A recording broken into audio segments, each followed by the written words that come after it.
ఎన్పిఎల right of వ్యవహారం రాజకీయ దుమారాన్ని రేపుతుంది. బ్యాంకులను ముంచి విదేశాలకు పారిపోయిన వారిపై ప్రభుత్వానికి ఎందుకు ఇంత సానుభూతితో అర్థం కావటం లేదని విపక్షాలు ఆరోపిస్తున్నాయి. లోన్ రైట్ ఆఫ్పై ప్రతిపక్షాలకు స్ట్రాంగ్గా కౌంటర్ ఇస్తున్నారు ఆర్థిక మంత్రి నిర్మలా సీతారామన్. టెక్నికల్ అంశాలు తెలియకుండా ఆర్థిక వ్యవహారాల్లో చిల్లర రాజకీయాలు మానుకోవాలని ఆమె సలహా ఇస్తున్నారు. అసలు ఏంటి రైట్ ఆఫ్, అదేవిధంగా రిటర్న్ ఆఫ్, వీటికి సంబంధించిన గొడవ ఏంటి, ఏ కంపెనీలకు సంబంధించి ఏమైంది అనే అంశాలను ఒకసారి చూస్తే సెప్టెంబర్ 30, 2019 నాటికి రైట్ ఆఫ్ చేసిన టోటల్ అమౌంట్ 68,000 కోట్ల రూపాయలు చిల్లర కనిపిస్తుంది. అయితే మొత్తం 50 కంపెనీలు ఈ రుణాలు రైట్ ఆఫ్ చేశారని చెప్పి మనకి ఇన్ఫర్మేషన్ అంతూ ఉంది.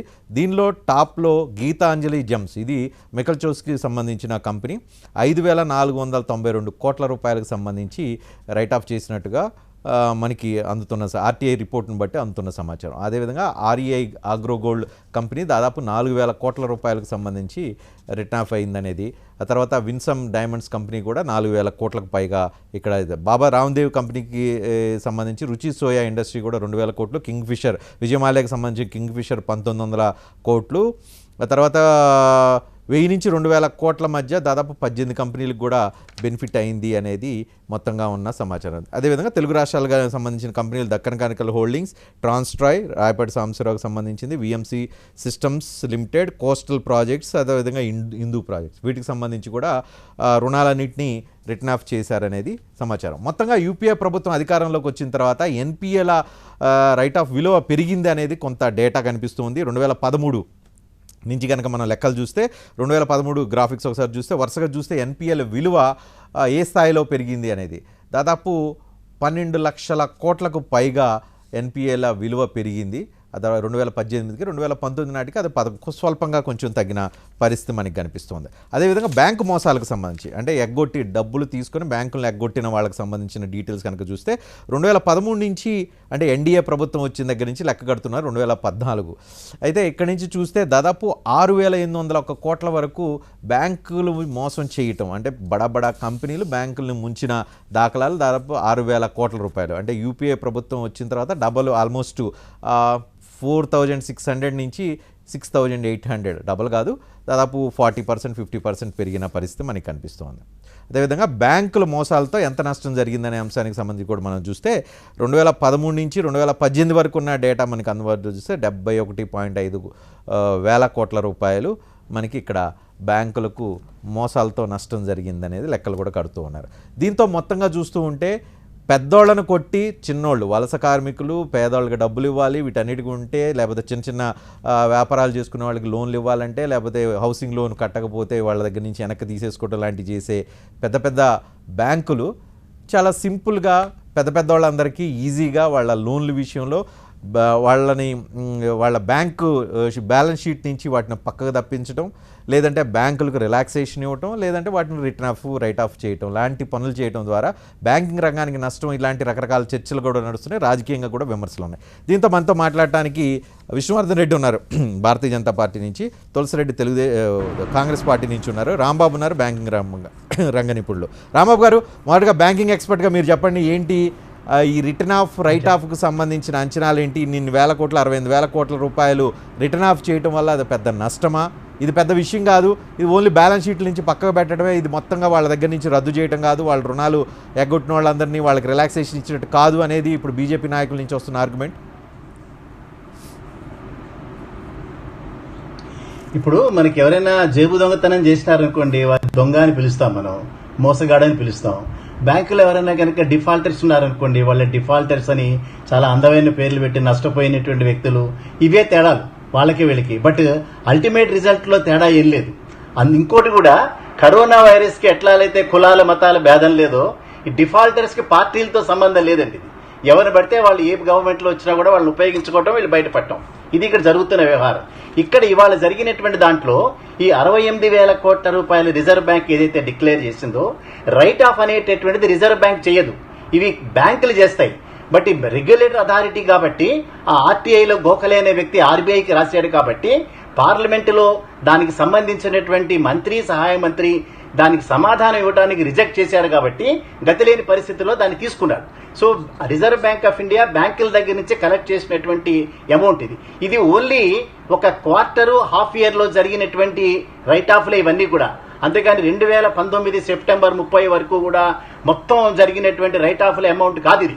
ఇక్కడ కనుక మనం చూస్తే గడిచినటువంటి 10 సంవత్సరాల కాలంలో బ్యాంకులన్నీ కలిపి 10,96,000 కోట్ల రూపాయలు వారికి సంబంధించిన లాభాల్లోంచి ప్రొవిజనింగ్ అకౌంట్ కి ట్రాన్స్ఫర్ చేస్తే దానిలో 6,26,000 కోట్ల రూపాయలు ఈ 2009 నుంచి 2019 మధ్యలో రైట్ ఆఫ్లు చేశారు. అంతేగాని వీళ్ళది 68,000 కోట్ల రూపాయలు జరిగినటువంటిది మహాఘోరం. అది అంతకుముందు అన్ని పుణ్యాలే చేస్తున్నారు అనేటటువంటి కాదు. ఇక్కడ ఏ పార్టీ అధికారంలో ఉన్నా కూడా ఈ డిఫాల్టర్స్ అనేటటువంటి వాళ్ళు మోసాలు చేస్తూనే ఉన్నారు, పారిపోతూనే రాంబాబు గారు. యాజ్ ఎ ట్యాక్స్ పేయర్ నాలాంటి వాళ్ళకి అడిగే వచ్చే doubt, as a tax payer 33% tax కడుతున్నాను, యాజ్ ఎ ట్యాక్స్ పేయర్ నాలాంటి వాళ్ళకి వచ్చే డౌట్ ఏంటంటే, ఇప్పుడు మీరు వాటెవర్ ఇప్పుడు 68,000 కోట్లకు సంబంధించిన లెక్కలు దిద్దాం. వీటిలో రిటర్న్ ఆఫ్ అంటే బ్యాలెన్స్ షీట్ల నుంచి, బ్యాంకుల బ్యాలెన్స్ షీట్ నుంచి డబ్బు ఎవరైతే డబ్బులు పే చేయకుండా కంపెనీలు ఏవైతే ఉన్నాయో వాటికి రిలాక్సేషన్ ఇచ్చినట్ట, లేదు అంటే వీళ్ళందరికీ భవిష్యత్తులో మీరు లోన్ కట్టకపోయినా పర్లేదు అని భవిష్యత్తులో తీసుకుపోయే నిర్ణయానికి ఒక స్టెప్పా, ఏమనుకోవాలి అంటే కామన్ మ్యాన్ లాంగ్వేజ్లో? అంటే ఇప్పుడు ఆడిటర్స్ బ్యాలెన్స్ షీట్ ఆడిట్ చేసినప్పుడు ఈ డబ్బు తిరిగి రాదు అని చెప్పిన తర్వాత మాత్రమే బుక్స్ లోంచి దీన్ని బయటకు తీసేశారు. ఇప్పుడు విజయ్ మల్యా ఒక కేసు మనం చూద్దాం. ఈ 50 టాప్ డిఫాల్టర్స్ లో విజయ్ మల్యాకి సంబంధించిన అమౌంట్ 1,900 కోట్ల రూపాయలు మాత్రమే మెన్షన్ చేశారు. కానీ అతను కన్సార్షియం అడ్వాన్సెస్ లో 12 బ్యాంకుల నుంచి తీసుకున్న మొత్తం 9,000 కోట్ల రూపాయలు, వడ్డీతో కలిపితే అది 15,000-16,000 కోట్ల రూపాయలు అయింది అది. బట్ ఇక్కడ ఎంత వీళ్ళు రైట్ ఆఫ్ చేసింది, టెక్నికల్ రైట్ ఆఫ్ అనే పేరుతో 1,900 కోట్ల రూపాయలు మాత్రమే. అంటే ఆడిటర్ ఎప్పుడైతే ఇంతకు మించి దీనిలోకి రాదు, ఇంతకు మించి రియలైజ్ కాదు అన్న తర్వాత ఆ రిమైనింగ్ అమౌంట్ అంతా కూడా బుక్స్ లోంచి పక్కన పెట్టి చివరికి దాన్ని అపర్చూ చేస్తుంటారు. అంటే ఇక్కడ మనకి ఎప్పుడైతే అడ్వాన్సెస్ ఇచ్చినారో మీలాంటి ట్యాక్స్ అయిపోయింది కదా. ఇప్పుడు ఒకసారి విజయ్ మల్యాకి ఇన్ఫర్మేషన్ చేరిన తర్వాత 1,900 కోట్ల రూపాయలు ఎందుకు కడతాడండి అతను? విజయ్ మల్యానే కాదు, చోక్సీకి వెళ్ళింది ఇన్ఫర్మేషన్, నీరవ్ మోడీకి వెళ్ళింది ఇన్ఫర్మేషన్, అనేక మందికి ఈ ఇన్ఫర్మేషన్ వెళ్ళిపోయినాయి. వాళ్ళ ఎర్లియర్ ఇవన్నీ సీక్రెట్ గా ఉండే అంశాలు ఇవాళ reserve bank of India RTI అతనికి రాసి పబ్లిష్ చేసేసినారు. ఇప్పుడు ఒక్కసారి దొంగ దగ్గరికి ఇవన్నీ వెళ్ళిపోయిన తర్వాత అతను ఎందుకు తిరిగి పే చేస్తాడు? అసలు మామూలు పరిస్థితుల్లోనే పే చేయలేనటువంటి వ్యక్తులు ఇవాళ మీరు డిక్లేర్ చేసిన తర్వాత, టెక్నికల్ రైట్ ఆఫ్ అన్న తర్వాత ఈ దేశంలో ఎందుకు పే చేస్తారండి వీళ్ళు? ఖచ్చితంగా అతనికి సంబంధించినటువంటి 14-15,000 కోట్ల రూపాయలు కూడా కంప్లీట్ గా రైట్ ఆఫ్ అవుతాయి. ఇవాళ 1,900 కోట్ల రూపాయలు ఏదైతే ఉందో ఇది కేవలం ఒక 6 నెలల్లో ఆడిటర్ ఇచ్చినటువంటి ఇన్ఫర్మేషన్ ని ఇది ఏమన్నారు. అంతేగాని అది అదే రకంగా మీకు చోక్సీకి సంబంధించిన కానీ, విన్సమ్ డైమండ్స్ కానీ, లేకపోతే ఇంకోటి కానీ, ఇవన్నీ కూడా టోటల్ అమౌంట్స్ కావు. ఇవన్నీ కూడా ఎన్సీఎల్టీకి రిఫర్ చేసిన కేసులు కొన్ని ఉన్నాయి, అవి ఇందులోకి రాలేదు. ఇవాళ భూషణ్ స్టీల్స్ కంపెనీ కానీ, లగడపాటి రాజగోపాల్ కి సంబంధించినటువంటి ల్యాంకో ఇండస్ట్రీస్ కానీ, అలోక్ ఇండస్ట్రీస్ కానీ, ఇవన్నీ కూడా 60-70% ఆల్రెడీ ఎన్సీఎల్టీ అక్కడి నుంచి హెయిర్ కటింగ్ చేసేసినారు అక్కడ. సో ఆ అమౌంట్ పోయింది అది. ఇప్పుడు ఇవాళ ఈ 68,000 కోట్ల రూపాయలు ఇది ఒక పీనట్ మాత్రమే. ఇది 5-6 నెలల మాసంలో 2 క్వార్టర్ల బ్యాలెన్స్ షీట్ లోంచి పక్కకు తప్పించారు. పక్కకు తప్పించడానికి రాదు ఈ అమౌంట్. ఇది ఒకసారి బ్యాడ్ బారోవర్ కి ఇన్ఫర్మేషన్ వెళ్ళింది, ఈ అమౌంట్లన్నీ టెక్నికల్ గా రైట్ ఆఫ్ చేశారని ఇది ఇక్కడతో క్లోజ్ చేసుకోవాల్సిన అంశమే. ఇది ఇవాళ జరుగుతున్న తతంగం కాదు, ఇది సంవత్సరాల కాలంగా జరుగుతోంది. ఈ గడిచిన 10 సంవత్సరాల కాలంలో చూస్తే 6,27,000 కోట్ల రూపాయలు రైట్ ఆఫ్ చేశారు. అది రాలి. ఇవాళ మనం ఆర్థిక మంత్రి గారిని ఒక స్టేట్మెంట్ ఇవ్వమనండి. ఈ 1,900 కోట్ల రూపాయలు పక్కకు పెట్టి మిగతాదంతా రికవరీ చేస్తామని ఒక స్టేట్మెంట్ ఇవ్వమని చూద్దాం, ఇవ్వరు. విష్ణువర్ధన్ రెడ్డి గారు, భారతీయ జనతా పార్టీ పేదల ప్రభుత్వం అనుకున్నాం. మీరు విదేశాల్లో బ్లాక్ మనీ తీసుకొచ్చి ఇక్కడ అకౌంట్లో వేస్తా అంటే ఆశగా సంబరపడిన పేదలను చూసాం.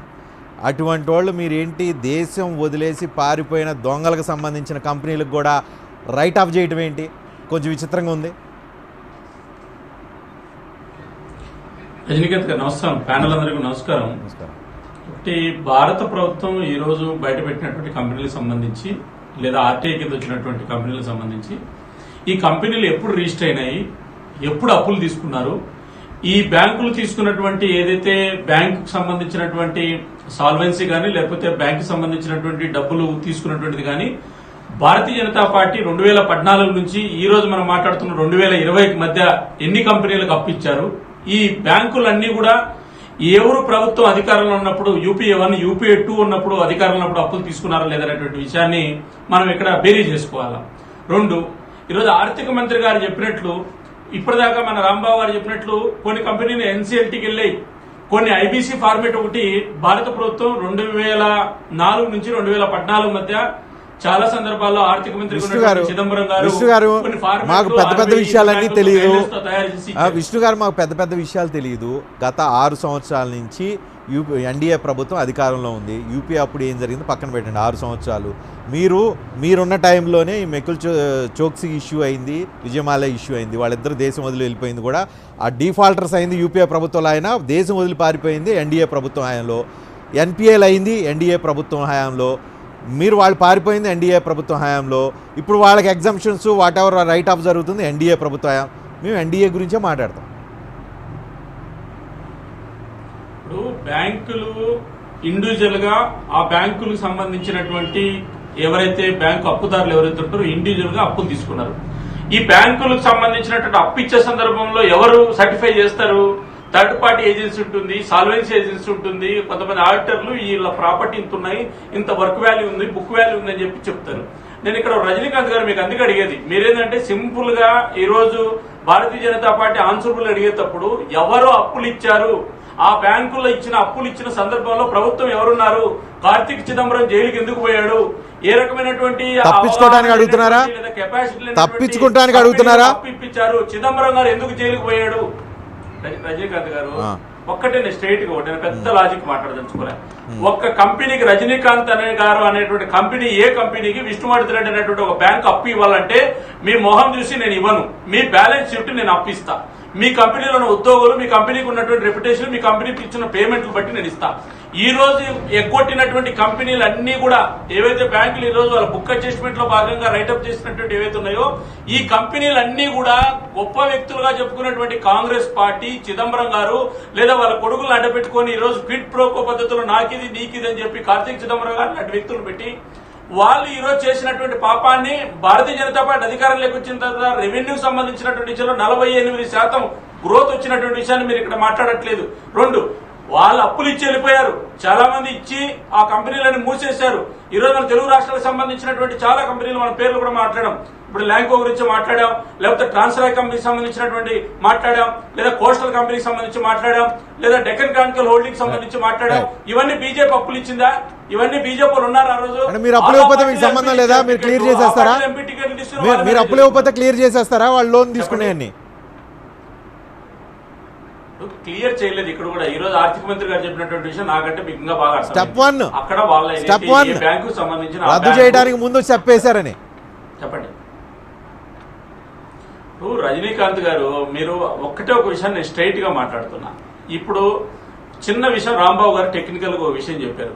1800 నుంచి 1900 కోట్ల రూపాయలు విజయమాల్య గారికి సంబంధించినట్టు కంపెనీకి సంబంధించి ఏదైతే వాళ్ళ విమానాలకు సంబంధించినటువంటి యొక్క ఏదైతే కింగ్ ఫిషర్ సంబంధించినో లేకపోతే ఇంకొక కంపెనీకి సంబంధించిన దాంట్లో రైటప్ చేశారు. రైటప్ చేసినటువంటి బ్యాంకులకు సంబంధించినటువంటి అంశంలో వాళ్ళకున్న మార్గదర్శకాలు నేను ఐబీసీ అనేటువంటిది మేము పెట్టలేదు.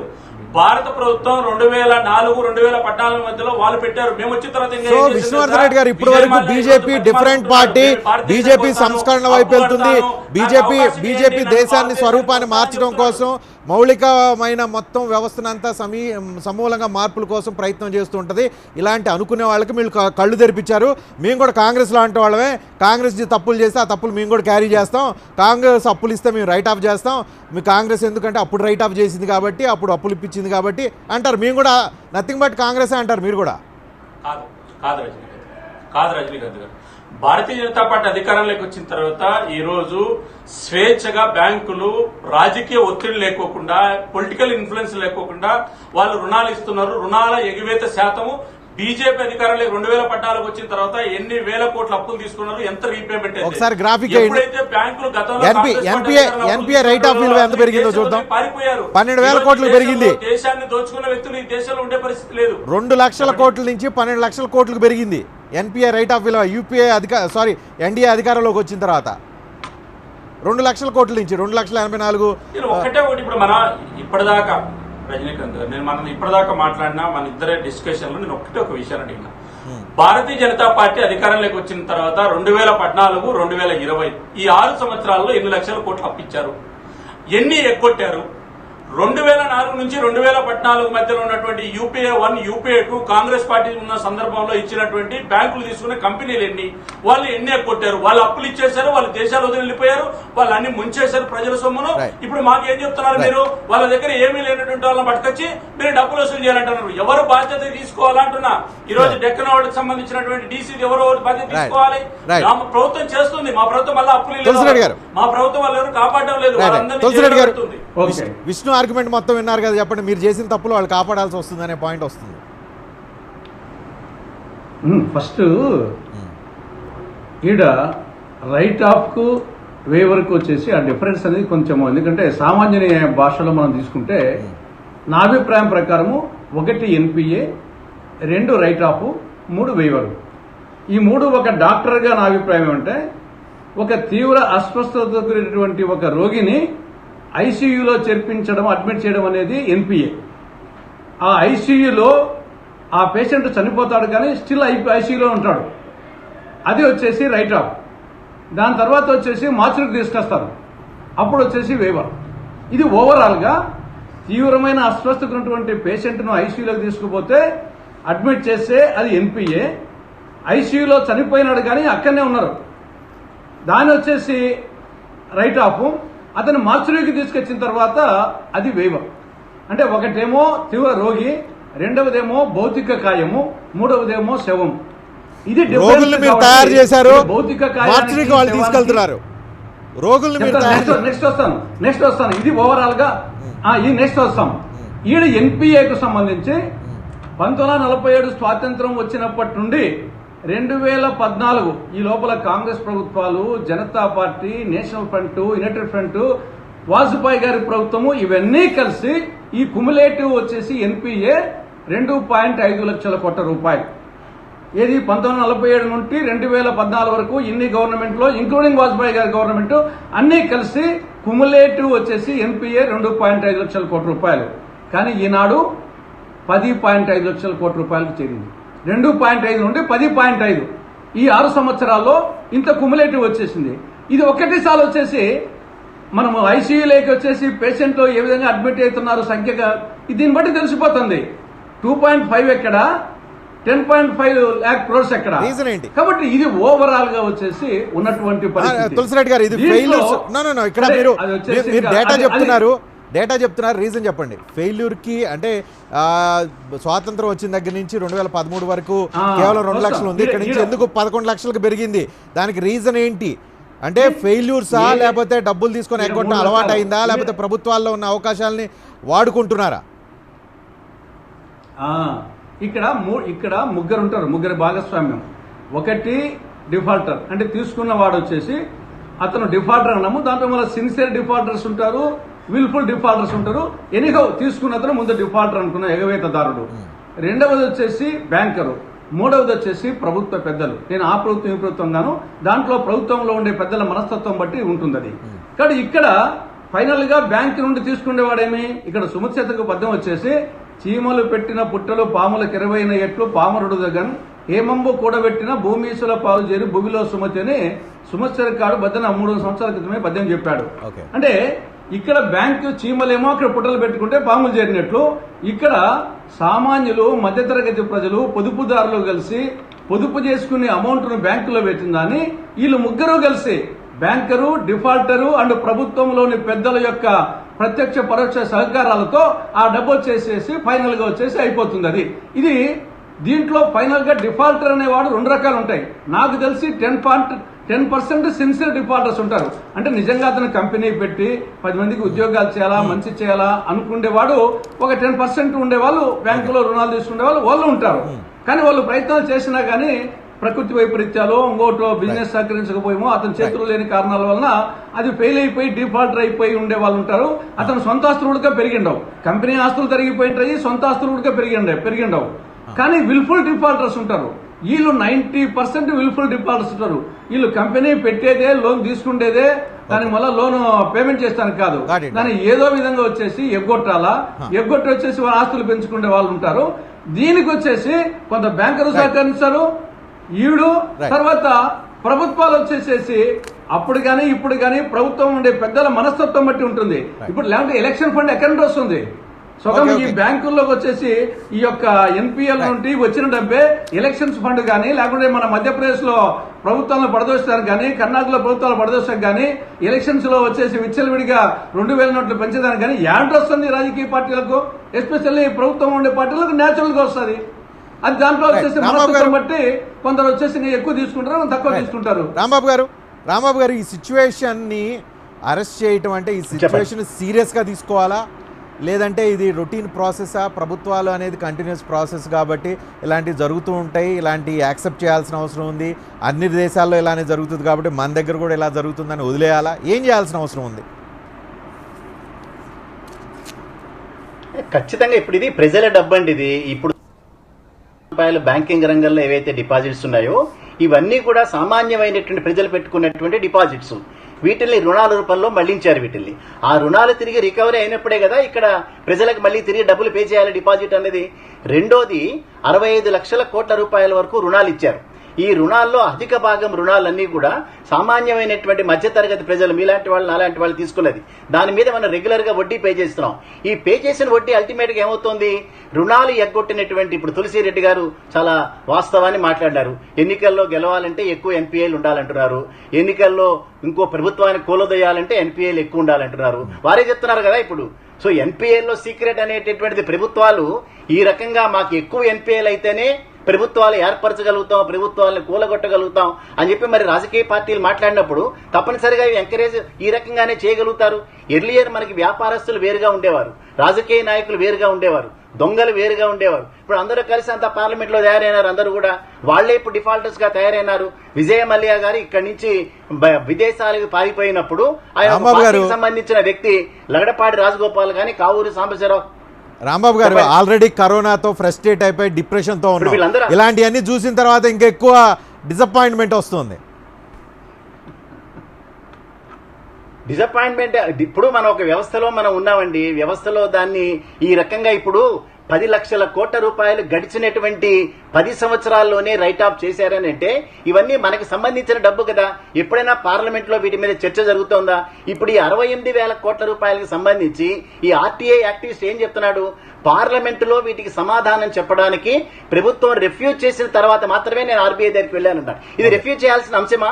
అంతేగాని ఇది గడిచినటువంటి ప్రభుత్వం మీద నిందలు వేయటం, నాకు సంబంధం లేదంటాం ఇవి కాదు. ఇది ప్రభుత్వాలకి పార్టీలకు సంబంధించిన సమస్య కాదు. ఇది భారతదేశంలో ఇప్పుడు కరోనా ఎఫెక్ట్ అయిన తర్వాత రేపు భవిష్యత్తులో ఇంకా డబుల్ ది అమౌంట్ ఎన్పిఏలు పెరుగుతాయి. ఇప్పుడు ఉన్నటువంటి 7 లక్షల కోట్ల రూపాయలు ఈ ఫిచ్ అనేటటువంటి ఒక రేటింగ్ ఏజెన్సీ ఇది 20% పెరిగే ప్రమాదం ఉందని చెప్పి రిపోర్ట్ ఆల్రెడీ ఇచ్చారు. ఇవాళ 12% ఉండేటటువంటి ఎన్పీ ఏదైతే ఉందో రేపు పొద్దున్న 20% అంటే 13-14 లక్షల కోట్ల రూపాయలకి చేరుతాయి. అంతేగాని గడిచిన ఒక ప్రభుత్వంలో ఇట్లా చేశారని కాదు. ఏ ప్రభుత్వం వచ్చినా కూడా వీళ్ళ దగ్గర నుంచి రికవరీ చేయాల్సినటువంటి బాధ్యత ప్రభుత్వాల మీద ఉంది. అది ఖచ్చితంగా రికవరీ చేయాలి. ఈ దేశంలో ఒక్క డిఫాల్టర్ ను కూడా ఇంతవరకు పనిష్ చేసిన సందర్భాలు లేదు. ఒక్క డిఫాల్టర్ కూడా జైల్లో పెట్టలేదు. గడిచినటువంటి ఆర్బీఐ గవర్నర్ రఘురామ్ రాజన్ గారు ఏమన్నారు? నేను అన్నీ చేయగలుగుతాను కానీ వ్యక్తుల మీద చర్య తీసుకోవాల్సిన ప్రభుత్వాలు. ఒక్కడిని జైల్లో పెట్టమని అడిగారు కదా ఆయన. ఒక్క డిఫాల్టర్ ని పెట్టరు, ప్రభుత్వాలు చేయరు. 2 ప్రభుత్వాలు ఏకంగానే మాట్లాడుతున్నారు. అంచేత రాహుల్ గాంధీ మాట్లాడినా, నిర్మలా సీతారామన్ గారు రిప్లై ఇచ్చినా కూడా ఇది రాజకీయ పరమైన అంశం కాదు, ఇది ఆర్థిక పరమైన అంశము. రేపు ఈ కరోనా ఎఫెక్ట్ అయిన తర్వాత అందరూ బయటకు వచ్చిన తర్వాత బ్యాంకులు వీళ్ళందరికీ రుణాలు ఇవ్వాల్సిన అవసరాలు ఉన్నాయి.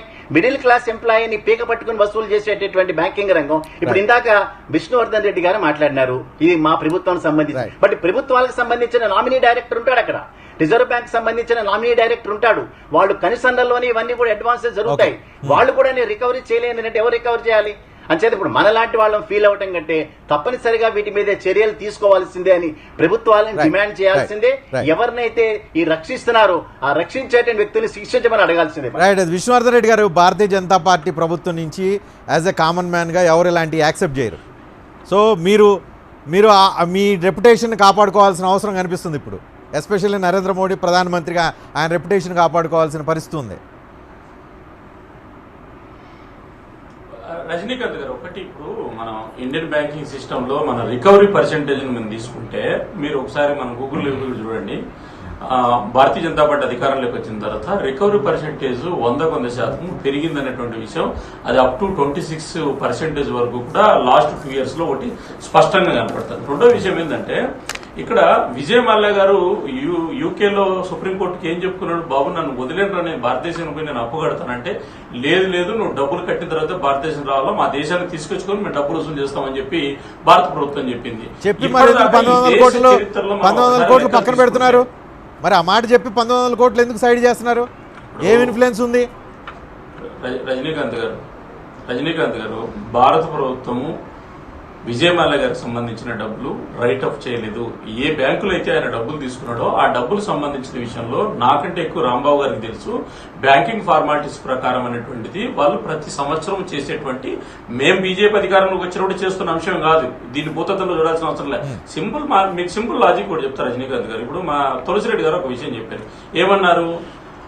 భారతదేశానికి సంబంధించిన అప్పుల గురించి ఒక లెక్క చెప్పాడు. ఒకటి నేను అడుగుతున్నా, యూపీఏ ప్రభుత్వం 2013 వెళ్ళిపోయే సందర్భంలో 16 లక్షల కోట్లు భారతదేశానికి సంబంధించిన బడ్జెట్. ఈ రోజు భారతదేశం యొక్క బడ్జెట్ 27 లక్షల కోట్లు. అంటే 16 నుంచి 27 పెరిగిందంటే ఎన్ని? 11 లక్షల కోట్లు భారతదేశానికి సంబంధించి పెరిగింది. ఆటోమేటిక్ గా ప్రాపర్టీ వాల్యూ గానీ, లేదా బ్యాంకు వాల్యూ గానీ, రిజిస్టర్ వాల్యూ గానీ, మార్కెట్ వాల్యూ గానీ, మన బ్యాంకు పోయి నాకు అప్పు కాలం మా ఇంటి కంటే మార్కెట్ వాల్యూ 70%, రిజిస్టర్ వాల్యూ 30% తీసుకుంటారు. ఒక్క నిమిషం పూర్తి చేస్తా. ఈ రోజు ఎవరైతే బ్యాంకుల్లో అప్పులు తీసుకున్నటువంటి వ్యక్తులు అడుగుతున్నారో, మా ప్రభుత్వం వచ్చిన తర్వాత అదే లెక్కలో తీసుకుని డబ్బులు రికవరీ చేస్తుంది. వాళ్ళ అప్పులకు బ్యాంకులకు జమ చేసిన దానికి యూపీఏ ప్రభుత్వం ఉన్నప్పుడు ఏం చేసిందంటే వీళ్ళ అప్పులను అప్పు తీర్చేదానికి మళ్ళా బ్యాంక్ అప్పు ఇచ్చింది. అప్పు నాకు 1,00,00,000 రూపాయలు అప్పు బ్యాంకులో ఉందనుకోండి, మా అనంతపురం జిల్లాలో స్టేట్ బ్యాంక్ ఆఫ్ ఇండియాలో. ఇంకా బాగా సరళమైన భాషలో చెప్తా, నేను 1,00,000 రూపాయలు తీసుకున్నా మా ఇంటి మీద లోను. ఆ 1,00,000 రూపాయలు లోను తీర్చేదానికి నాకు బ్యాంకు 2,00,000 రూపాయలు అప్పించింది. ఒక టెలిఫోన్ లో కాల్లో 1,00,000 కోట్లు దోచేసిన ఇప్పుడు దాకా మీరు చెప్పినటువంటి కంపెనీలు అన్ని ఏవైతే ఉన్నాయో, భారతదేశంలో ముంచేసిన కంపెనీలు ఏవైతే ఉన్నాయో, ఇవన్నీ కూడా మొత్తం అన్ని కూడా కాంగ్రెస్ పాలిత సందర్భంలో వాళ్ళ అధికారులు ఉన్నప్పుడు పాలిటిక్స్ వదిలేయండి విష్ణు గారు. టైం కూడా అయిపోతుంది నాకు ఈరోజు. సారీ, తక్కువ టైం ఉంది ఈరోజు తక్కువ టైం ఉండాల్సి వచ్చి సారీ.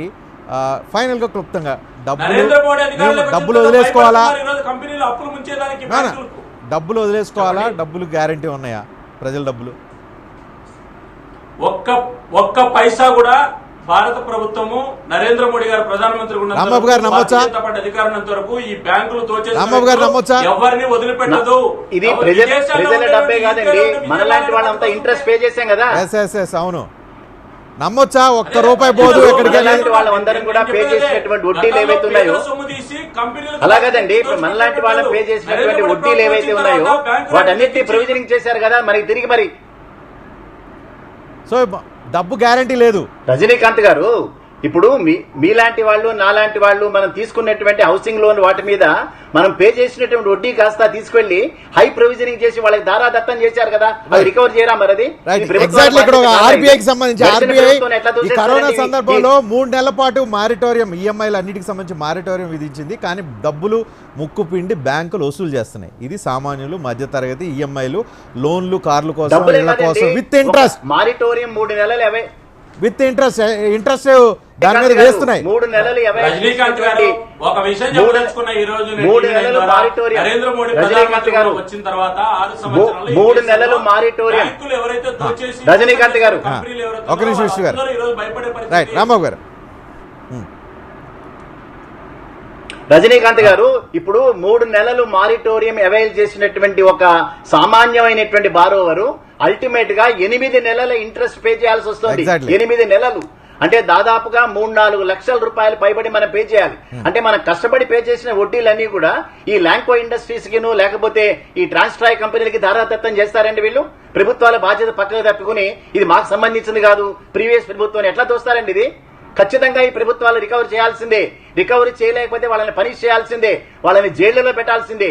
ఏం చేయకుండా మన దగ్గర నుంచి వడ్డీలు వసూలు చేసి చివరికి మేమేమి చేయలేమని అంటే సామాన్య గుడ్ బారోవరే దీనికి పెనాల్టీ పే చేయాలా? బ్యాడ్ బారోవర్స్ అలా బ్రహ్మాండమైనటువంటి లావిష్ లైఫ్ లీడ్ చేస్తారు. ఎక్కడ ఖచ్చితంగా ఖండించాల్సిన రైట్ సార్, రైట్ రైట్, ఖచ్చితంగా మీరు రామారావు గారు మీరు చెప్పిన దానికి ఏకేపిస్తున్నాం. Right, thank you very much. ఈ రోజుకి సమయం అయిపోయింది. లోన్లు తీసుకొని ఎగ్గొట్టిన వాళ్ళ మీద ముక్కు పిండి వసూలు చేయాల్సిందే, వసూలు చేయని వాళ్ళపై పనిష్ చేయాల్సిందే. ఎందుకంటే సామాన్యులు ఏదైతే పరిస్థితిలో ఉన్నారో అదే పరిస్థితి అందరికీ వర్తించాలి. అది కార్పొరేట్ అయినా ఏ వ్యక్తికైనా వర్తించాలి. అటువంటి వర్తింపే రోజు రావాలని చెప్పి కోరుకుందాం. చూస్తున్నామండి టీవీ9.